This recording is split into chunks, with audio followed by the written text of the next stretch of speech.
David, we're in the heart of the English countryside, but uniquely surrounded by macaws. What's the origin of the birds here?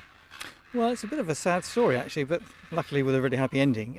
We first became aware of these birds just over 12 months ago when we had a phone call at Paradise Park, because we're the home of the World Parrot Trust, by someone who said, "I've sort of inherited 200 macaws, can you help me please?" And our first reaction was, crazy guy. We get lots of people phoning up with odd requests because we're the home of the World Parrot Trust. Can we speak to Mr. Polly and all that sort of rubbish? And then we realised that he was very serious about it. He found these 200 macaws in a very much less than suitable accommodation, not far from London. And he wanted to do something to improve their lot. And that's when we thought, yes, we can try and help you with this. What were your first impressions on seeing the breeding facility, which is what it was, where these birds were housed at the time? Yes, it was. It was a now defunct macaw breeding centre. I think that's a rather an ambitious phrase to call it, actually, because when we arrived there, it was pretty dire. The birds were housed indoors, no access to natural light, no bathing facilities, very poor diet. The place was overrun with rats. There were a lot of birds with some quite serious veterinary issues that they hadn't seen a vet for many, many years. And it was very close to, we should just get this guy prosecuted and get these birds taken away. But then we thought, well, where are they going to go? There's nowhere for them. If we involve someone like the RSPCA, they would simply probably euthanize most of the birds, and we felt, quite frankly, the birds deserved a better result than that. Right, so the first option for you was always to rehouse the macaws rather than to try to offer the owners of the breeding facility guidance or help in trying to enrich the lives of the birds that they had? Yes, it was gone way beyond that point. The owner of the birds is now 84, and he really had no exit strategy, no idea of what to do with the birds. He was no longer breeding anything, and every bird that has ever been bred there was hand raised. Nothing was ever reared by the parents, so it was an odd situation. And as for enrichment, well, we knew there was no enrichment going into those birds whatsoever, but we also knew that we wouldn't be able to move the birds quickly because rehousing 200 macaws is going to take quite some time and organisation. So we were regularly visiting the birds in the interim period, providing enrichment, moving birds to better facilities within the aviaries they had, trying to get the birds more space wherever possible, getting veterinary care there. We actually went up with a team of 4, including our vet from Paradise Park, to do some really urgent, immediate veterinary work on a number of the birds that we simply felt couldn't wait any longer. Giving guidance and help and advice, well, we tried that. It didn't really work, so we just decided to go and do the work ourselves and just visit the birds as often as we could, with a view to just getting them out of there as soon as we possibly can. Were you able to save them all?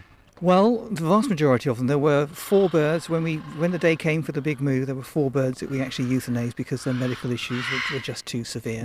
Right. When we visited with our team of 4, including the vet, we actually handled over 120 of the 200 birds, but we didn't handle 80 of them.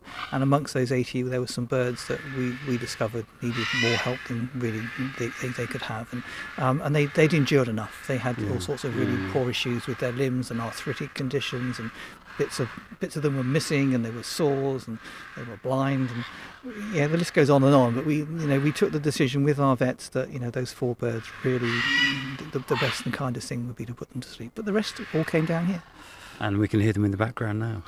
Yes, we can. It was quite a feat, actually, because getting planning permission took a lot longer than we thought. We were hoping to move the birds in the sort of April-May time of 2017, but planning permission took longer, and we didn't actually get planning permission until late June, or maybe early July, actually. But once we had planning permission, it was 11 weeks from breaking the ground to the birds arriving here. So we really had everything lined up ready to go. There was a huge effort from many, many people, and we were just very lucky to have some amazing contractors that helped us to get this place up and running as quickly as we did. But we wanted to get the birds out before the main winter came in, which we managed to do. We moved them beginning of October. Could you quickly describe the design of the aviaries here? Because they're quite unlike anything certainly I've ever seen before. They have a huge amount of space to fly around in. That was the ultimate goal. We wanted to give the birds as much space as we possibly could. Obviously, the cost was also a consideration. We didn't have huge amounts of money to spend, but we had enough to do this job properly, which is what we've done. And we were looking for several months while we were waiting to get everything in line for the best designs for this structure. And what we eventually came up with was a basic sort of design based upon the polytunnels that commercial greenhouses use. Yeah. So all the enclosures are domed.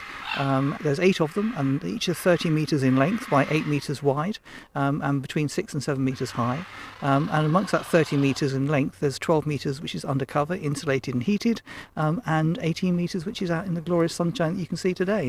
And this is something which these birds had never experienced. Hadn't experienced the rain or the sun or the wind, and it's a complete new learning curve for these guys when they arrived. I think glorious sunshine is something we all need to get used to again after this winter. They are a fantastic design. There are people who are going to be listening to this who've had to move birds themselves, probably 1, maybe 2 or 3. And these are big birds. They've got very powerful beaks. How did you manage to move so many so quickly? It was quite a logistical nightmare, actually. The first thing we had to figure out was exactly what are we going to put them in to move them, because when you're moving 200 macaws, you need to put them in crates. You can't just put them on the back seat of a car. So we were thinking, how are we going to do this? And again, trying to save money, we thought, well, where can we get all these crates? So we had a great contact at Heathrow Airport. Every month, Heathrow Airport dispose of up to 100 or 200 wooden and plastic crates which they have no use for. So we went to Heathrow and we literally on 4 different occasions collected a van full of free travel crates, which was incredible, which was fantastic. So that was how we were going to move them. Then we had to hire 2 large vans, which we did because we had nothing quite big enough. And then we had to get a team of people together, and that actually turned out to be 20 people. There were 2 vets, 2 vet nurses. Actually, there were 4 vets and 2 vet nurses. Keepers from both Paradise Park and Paignton Zoo. Paignton Zoo kindly, their staff gave time to come and help, and it was actually a bit of a learning and training exercise as well for them handling all these birds, because it was a fantastic opportunity to do just that.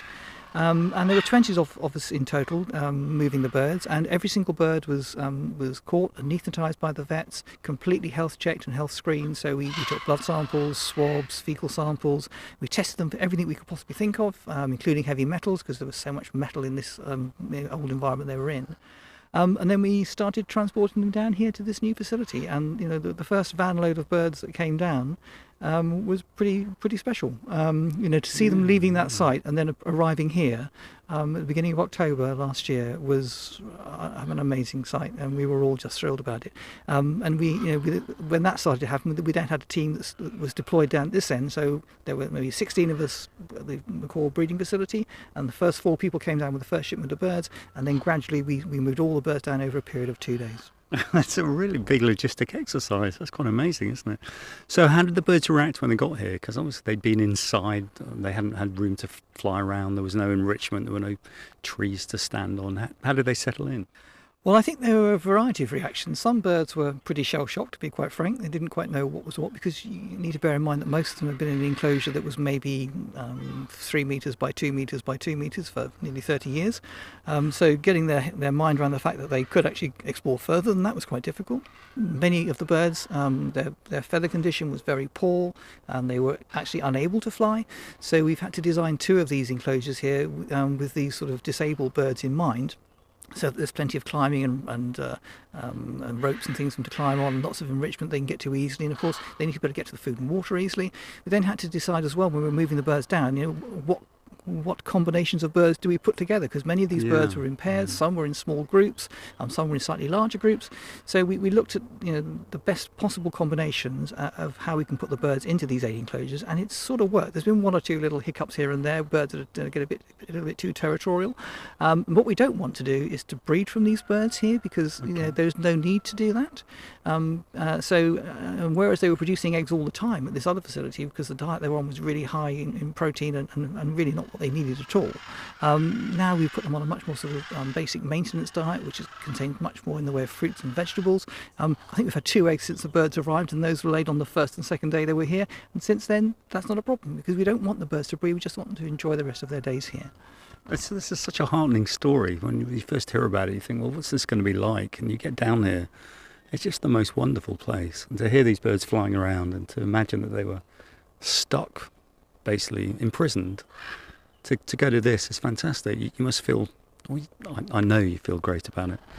We all do. It's been such a fantastic team effort that we're all immensely proud of what we've managed to achieve. But Charlie, it gets even better than that, because at the moment we're working on plans to send all of the green-winged macaws that are here, and there are, I think, 20 of them now, to Argentina as part of a rewilding program. You're preempting my next question, David. Yeah, Great. well, because those birds that we found in those pretty dire, terrible conditions, now that we know they're all healthy and screened and tested, and we know that they're fit to travel, and there is an organisation in Argentina that is absolutely delighted to have the access to these birds, and they've already released 9 birds in an area that once used to have green-winged macaws living in the wild, but it was turned over to agriculture, and the green-winged macaws, together with many other species of animals, disappeared, and they've already reintroduced the swamp deer, the jaguar, the collared peccary, and now they're putting green-winged macaws back. And to think that these 20 birds that we found in those awful situations less than 2 years ago now have the chance to go back to Argentina to fly free in the wild, and their young will do that as well. It's just incredible. That is fantastic.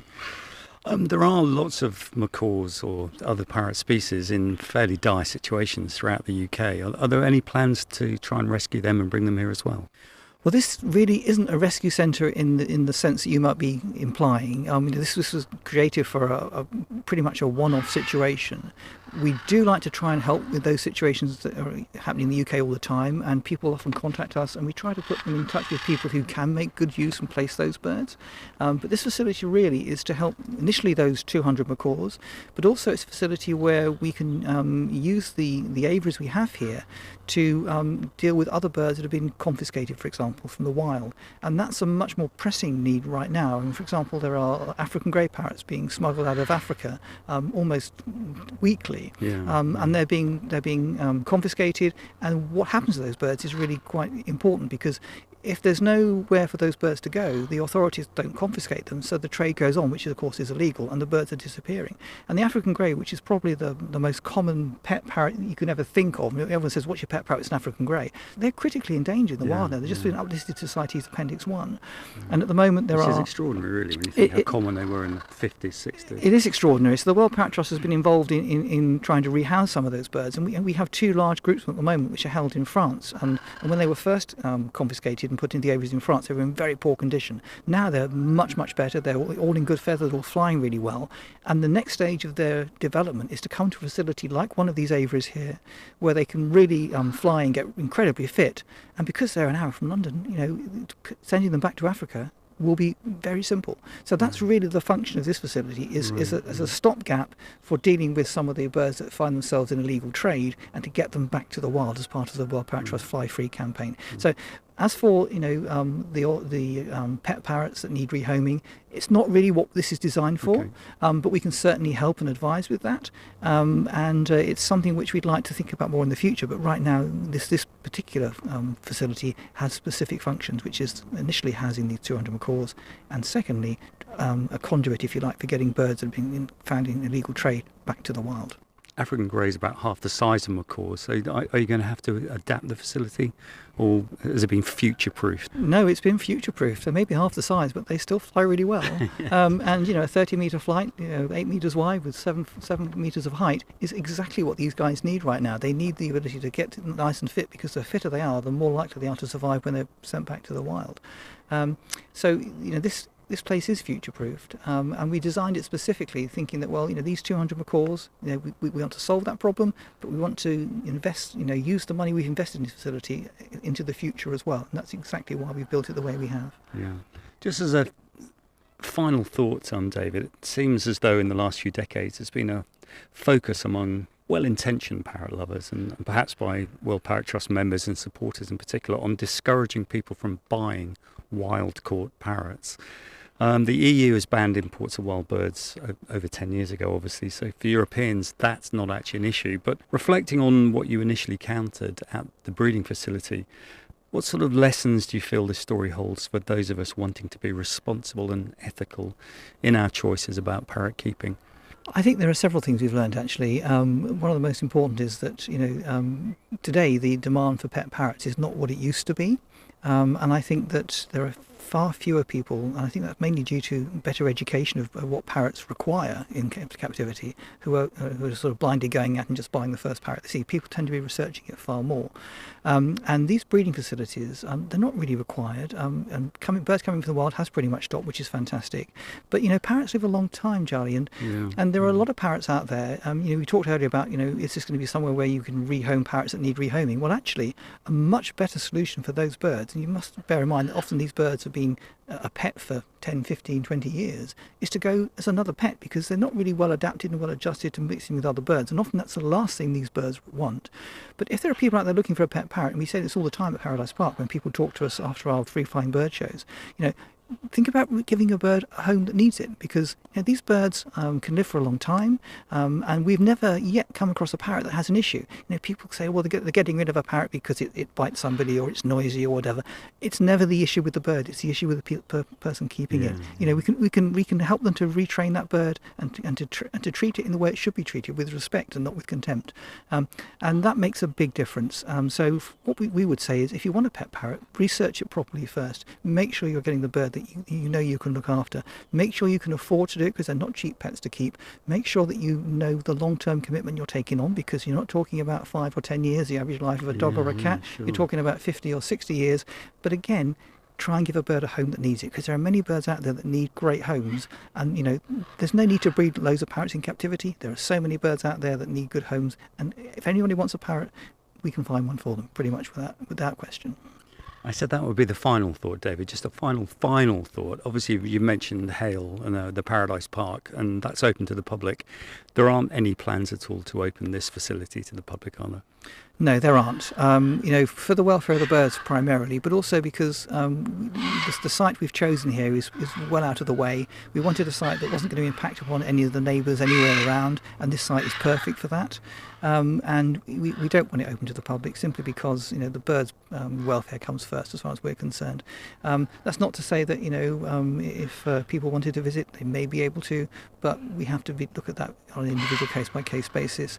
But the important thing is to look after these birds and do the best with them they can. There are plenty of other places they can go and see birds. Sure. And in fact, if you wanted to see some of these birds, Dudley Zoo have 8 male scarlet macaws that came from here, and they set them up as a fantastic exhibit in a beautiful new large enclosure they built for them, and they're using those birds as a focus to raise funds for the conservation of scarlet macaws at Copan in Honduras. So even then, these birds that were here, 8 of them have gone to Dudley Zoo. They're making a very good use of them as an exhibit, and people can see them there, and it's a fantastic focus to raise conservation funds for birds just like them out in the wild. So it's a win-win situation. But as for people coming here, that's not the intention, and we didn't even apply for planning for that, because that's not what we wanted to happen. Right. And I think that if we did apply for planning for that, we simply wouldn't have got it, and we wouldn't have wanted to. Yeah. It's fantastic to think that some of the birds here, after the frankly miserable lives they've led, they're either here in the fresh air, out in the sunshine, or they're helping to conserve the species in other ways. It really is a fantastic story. David, thank you very much indeed. You're very welcome. Thank you, Johnny.